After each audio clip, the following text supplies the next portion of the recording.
Hey y'all, Zelda here. I am coming to you today to talk a little bit about spiritual hygiene practices that I do as a healing artist, specifically as a therapist. And to give some context, I am a somatic therapist. I focus on supporting folks who are healing from trauma specifically, often folks who are late diagnosed neurodivergent, specifically autistic or ADHD, as well as folks who are engaging in spiritual identity development through a trauma-informed lens. So that can look like either doing their spiritual identity development with something that I specifically am trained or skilled in. I do a lot of like tarot as archetypal work with clients. I do a lot of work that does involve, clients connecting to their guides as supports, things like that. But this video in particular is not intended to be like spiritual things that you do with your clients, but rather ways that you as a healing artist, or specifically ways that I as a healing artist engage in spiritual hygiene in a way that reduces burnout and allows me to be more effective, grounded, and present in my healing practices. These are things that feel so important because I really do believe that when I am working in therapy with people's psychology, I am also working with psyche and in the domain of the spirit. This is not to say I am not a religious-based counselor, and so I just want to name that this is very much something that does not feel in opposition to the scientific aspect of the work I do, but actually directly supporting that. And so that's what this is. These are my favorite spiritual hygiene practices that I think anyone can use regardless of their religious or spiritual background, that I just think are really helpful and are things that have been pivotal for me. So number one of those things are opening and closing a circle. This is something that everyone might do this in a specific way. I even remember a teacher from graduate school, shout out to Dr. Carla, who would say that at the end of her day, she would like put this healing light around each of her clients and like release from them any sort of like attachments, almost like a cord cut, like a mini cord cutting that kind of allowed her to separate. And this feels like such an important part of the healing work, is to be able to open and close a circle and be able to contain that. Now, I have a specific set of prayers that I say to open the circle in the morning before I see any of my clients, and to close that at the end of my day, where I release all energies that are not of my spiritual court back to where they belong. I think that this is such a valuable practice because it also allows us to, compartmentalize in a very healthful way a lot of the work that we do, which I don't know about you, but as a healing artist, it is very hard and was very difficult, and still is at times, to not take that work that I do with clients forward with me into the rest of my life, which then makes it very difficult to be able to engage with the challenges of my own life and not feel like energetically enmeshed with clients. So opening and closing a circle and finding practices that work for you. This could be as much or as little as something as just literally like doing something with your body physically that you do to open, a little prayer, something that you say. I think that is so helpful, and then something to close it up. The second practice is doing cleansing. So doing cleansing practices post-session. This is something that was also really emphasized in my training program. I think because it was somatic, we had a little bit more like of that spiritual embodied kind of somatic lens to it. But cleansing practices post-session, this is like, yes, you close the circle in that intentional way, but then there's something physically that lets your nervous system know that you've transitioned. So I just made a little list of some of my favorite cleansing practices, and these are also under the category of what I would say are transitional practices. So I have a hard time with transitions, or I have historically had a hard time. And so these cleansing practices are a way that I let my nervous system know I'm done with my day. I'm moving into the rest of my day. And I'm not going to like carry things forward energetically that are not mine from that. Changing my clothes. I remember in grad school, I worked someone was a supervisor of mine and they had worked in a very intensive inpatient, and they said that they always took a change of clothes with them and would change clothes before they left because they would actually leave that behind, and it allowed them to compartmentalize a lot of the like very intense, heavy things that they were coping with. I know some doctors and, people who work in those environments. So this is just something that really feels like a full transition. Kind of like they tell you, like, get ready for your day, even if you're working from home, that's a transition. This is the opposite, like getting undressed and like ready for relaxing, even if you're going to change and go out and do something else after you work, or you work in the morning and you have the rest of your day. Changing your clothes can be really, really helpful. Showering, this can be something so supportive if you have a really heavy day. I think that the water, I even have a prayer that I say in the water that allows me to just really release and cleanse and allow that in. Also, turning it to a really cold water can also be supportive for regulating the nervous system if that's something that you can tolerate. And doing that with a prayer can be so supportive. If you don't have time to shower, I also do this by washing my hands. Sometimes if I am feeling really heavy or I am grappling with burnout, I will even do this in a way where I wash my hands in really cold water between clients. Another thing that can be supportive also for in between clients, these things can be done at the end of a day, but also between clients if you need that, or if you have just a really heavy client where you need to kind of like set some of that down, since we are interconnected beings. So we do naturally absorb some of the things, like the content that we work with. At least I believe that.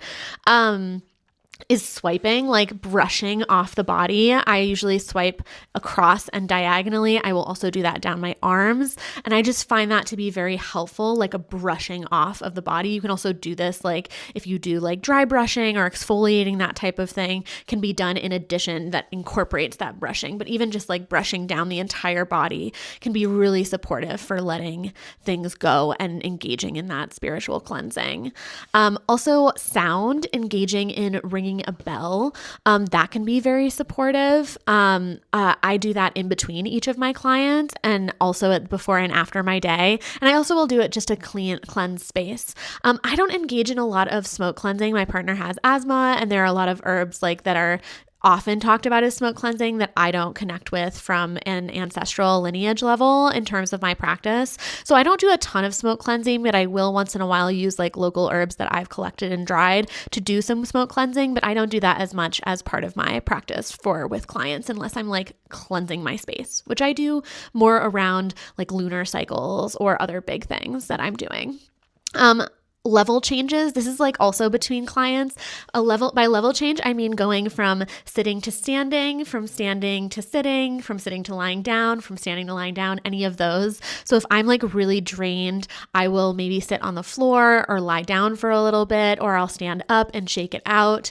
And I will try to do that between sessions. I think this happens organically. People do this and it is helpful, like going to pee. A lot of memes of therapists running to pee between clients. I think that happens where you like stand up and then you sit back down. But sometimes like putting the attention there can be a very supportive way to just ground into it and get more out of it if you're doing it on purpose, right?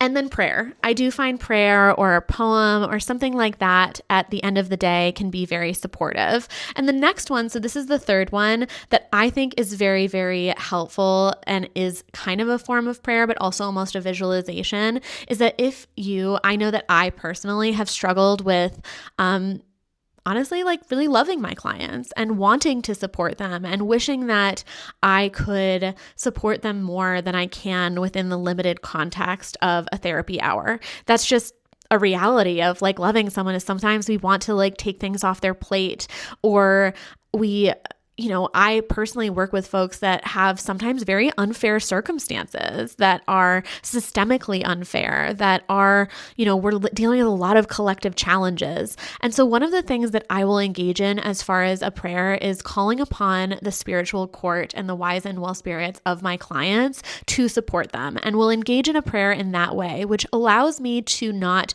overextend my energy, because I cannot be fully engaged in the way that I am for myself or even for my like spouse or direct family in the way that I am with my clients. It's not boundaried in a way that is healthful, and it often like drains my energy and contributes to things like burnout and being really ungrounded. And so being able to trust in their path and in their wise and well spirits to support them, that is something that I have found so helpful in terms of being able to engage in like prayer and intention that they have supports working for them that I am not in control over, but that I can, contribute to with my intention and love.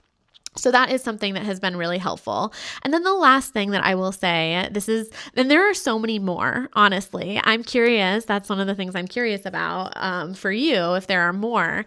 But the last thing that I will say is that engaging in some sort of creative or ritual aspect in clients or in process and to prepare, like in my work with clients, has been so helpful as a spiritual hygiene. One of the things that I've done in my practice is pulling a card before each client. Sometimes if I'm doing tarot work with clients, like I'll do almost like tarot informed kind of coaching or therapy where that's like part of our opening ritual is pulling a card and engaging with the archetype that wants to be present or the themes that want to be present in that particular way. But if that's not part of it, sometimes I will pull cards before or after a client to help kind of like integrate and prepare and open.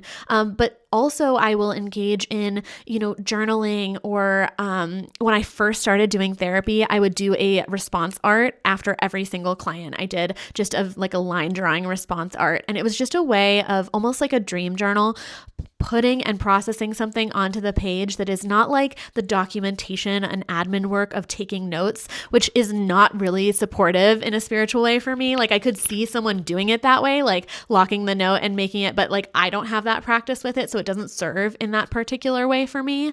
And so just naming that like there can be a creative way of being able to process and then release and cleanse and ground that energy in a way that really honors the very valuable, in my experience, it feels very, very important work that I do with clients. Not to like overemphasize it, but like I hold it in great reverence, the container that I create and the work that people do showing up for themselves and their healing process. Sometimes not just for them, but for their ancestral lineage and for their relationships and for the collective and the purpose and work they want to do in the world. And in order to hold that, sometimes having practices like creating something or moving my body in a way that really releases and honors that feels like such an act of, spiritual hygiene to like keep the instrument of my body and my spirit attuned and ready to continue being able to do that work in a sustainable way.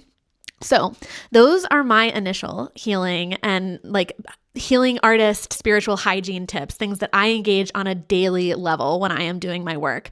And I am really curious, do you have any spiritual hygiene tips that you love, things that you do as a healing artist that allow you to ground, cleanse, attune yourself, feel like you are more sustainable and resilient? It's something that I am so invested in, figuring out how this type of work can be sustainable for us, and not just sustainable in a like surviving burnout way, that too though, but like also sustainable in a way where like we get to continue enjoying and honoring it, because most people don't become healing artists to like get rich quick or whatever. Like I'm happy to see therapists talking about making money and being able to make that sustainable in that way, but for me it's like I want my spirit to be full so that I can continue serving in a way that feels so important and gratifying and soul fulfilling for me. So yeah, I'm curious if you have those types of practices that allow you to continue enjoying and loving the work that you do and feeling full as you do it.